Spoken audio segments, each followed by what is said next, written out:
I'm getting real sick of this 100 men versus one gorilla conversation. Okay, now the first reason, I mean, really just because I'm seeing it everywhere, but it's also reminding me, it's giving me PTSD flashbacks harder than a veteran, right? I'm getting worse PTSD flashbacks than a veteran would, thinking about the whole is water wet phase. That was a rough time for everybody's life, okay? And if you tell me it wasn't rough, I know you were annoying the shit out of people with that question because I got real sick of that one real fast too, okay? And like I said, getting real sick of this question because it's all I hear.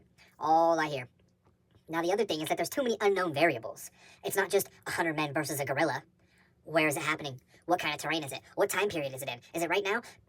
Then, building off that, if it's right now, and we have, is it a fist fight? Because if not, right now, one guy can take a gorilla and just and the whole debate is over, right? So is it like hand on hand? Can we throw rocks?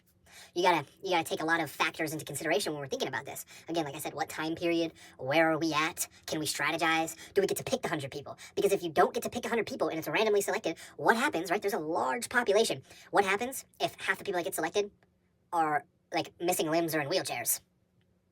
It's a lot smaller of a chance we're gonna take that gorilla down, right? If everybody's in a wheelchair. There's nothing wrong with being in a wheelchair. I'm just saying you have a significantly smaller chance of success against a fucking gorilla. Okay? So, what are the rules here? It's really important to consider what the rules are. It's not just a yes or no. Okay?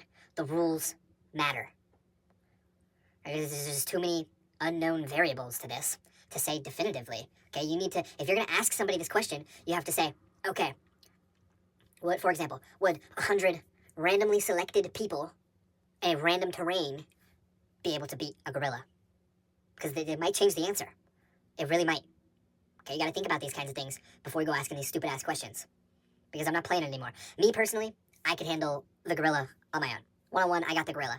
Because you already know what I'm gonna hit it with. I'm gonna walk right up to that gorilla, double backhand the fuck out of that gorilla. Boom, boom, boom, boom. Alternating slaps. The gorilla won't stand a chance against me. But we've been known that. Anyways, there's just too many unknown variables and I'm tired of hearing this question. Stop fucking asking it. Unless you're gonna come up with better guidelines to this, okay? And honestly, like on another note, if we're going to keep asking this question, we may as well start taking volunteers. Because if you are so confident that 100 men can take a gorilla, pause. But if you're so confident that 100 men can defeat a gorilla, why don't you volunteer and go do it?